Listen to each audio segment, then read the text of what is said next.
Até onde vai o dólar?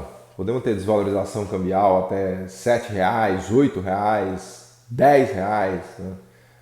Eu sempre costumo dizer que fazer previsões é difícil, né? Aliás, como diz um amigo meu, especialmente sobre o futuro. Né? Então, quando a gente olha essas variáveis financeiras, precisa tomar muito cuidado, porque tanto a economia quanto as finanças são sistemas complexos, né? Em que as coisas dependem das coisas, né? Então tem muita interação. O que você vai fazer depende do que você acha que a outra pessoa vai fazer.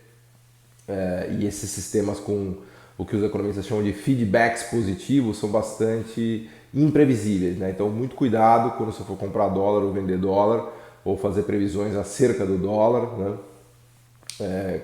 Com essas interações e esses feedbacks que tornam o dólar uma variável bastante imprevisível, pelo menos no curto prazo, né? O que determina o preço do dólar? Né? O dólar, o preço do dólar, que é a taxa de câmbio, né, em reais, né? Pode ser R$ 5, pode ser 6, pode ser 7, pode ser 4, né? Nada mais é do que uma medida de escassez relativa, né? Como diria um economista usando economia, se sobra dólar, o preço do dólar cai, se falta dólar, o preço do dólar sobe. Né? Então, em última análise, é isso. Né? Se tem muito dólar no país, o preço do dólar cai, se está faltando dólar no país, o preço do dólar aumenta. Né?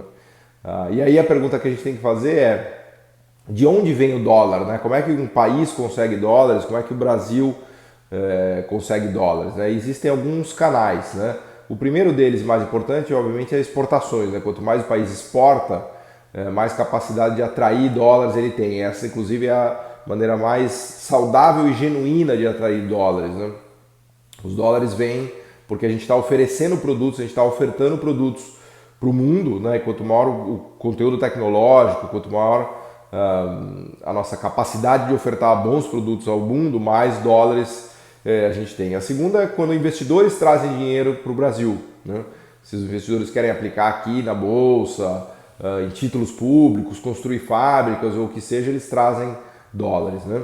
E a terceira maneira é usar as reservas, né? Que são dólares que a gente acumulou ao longo do tempo e usar esses dólares para ofertar no mercado quando está faltando dólar, portanto, quando a moeda desvaloriza muito. Então, o Banco Central costuma fazer isso, o Banco Central brasileiro fez recentemente, até em menor volume do que eu imaginava, ele está gastando pouco das reservas, até a gente tem ainda próximo de 340 bilhões de dólares. E daí a gente precisa desse dólar que entra ou pela exportação, ou pelas reservas que a gente guardou um pouco, ou pelos investidores financeiros que trouxeram, a gente usa esse dólar para importar tudo que a gente precisa, especialmente os bens de alto conteúdo tecnológico, importações de smartphones, chips, carros, maquinário que a gente não produz,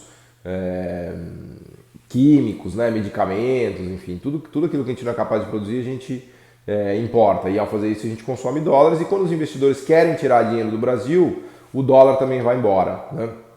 E aí pode sobrar dólar ou faltar dólar. Né? Então, em momentos que a gente tem um boom de otimismo com o país, vem uma enxurrada de dólares. É o que a gente viu, por exemplo, na era Lula e Dilma, em que houve uma enxurrada de dólares para o Brasil por conta do otimismo dos investidores. Né? Lembra daquele Cristo Redentor decolando? Ou na época até se dizia que havia uma mania de Brasil, né? Todos queriam investir no Brasil. E claro, isso muito associado ao chamado boom de commodities, quando o preço das commodities explodiu, né? Aquilo que a gente exporta, soja, minério de ferro, principalmente esses dois, mas também açúcar, café, todos esses preços passaram por um boom no mercado internacional e isso ajudou muito a entrada de dólares no Brasil, né? Na era Lula e na era Dilma. Foi o momento em que sobrou dólar. Depois na Dilma, na crise da Dilma, no segundo mandato, faltou dólar, né? O preço das commodities derreteu, houve uma fuga de capitais do Brasil, um temor enorme com a Dilma no início do segundo mandato dela, antes do impeachment, e essa fuga de capitais, essa fuga de dólar provocou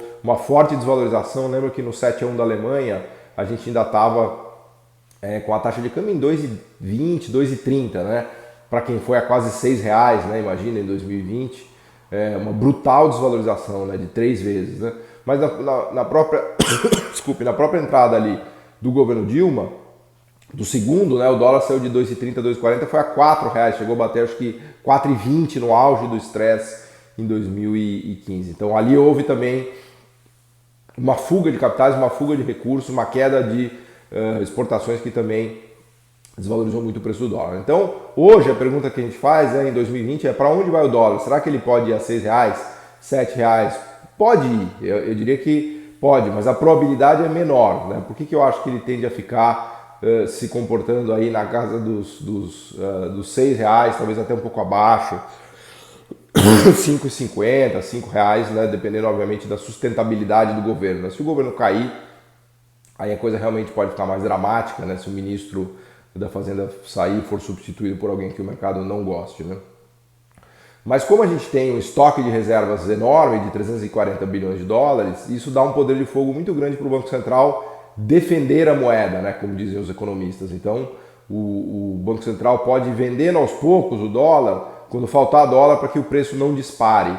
Isso é uma garantia importante para a gente evitar uma explosão, né, da desvalorização cambial, que pode inclusive trazer consequências inflacionárias, né, porque quando o câmbio desvaloriza, os preços de tudo do que a gente importa e do que a gente exporta em reais ficam mais caros e isso provoca inflação, né, que aliás é um grande risco, né, que a gente tem no horizonte se há uma desvalorização cambial. Por outro lado, a economia também parou de importar. Como a economia brasileira implodiu, as importações caíram muito, né? As exportações também estão caindo.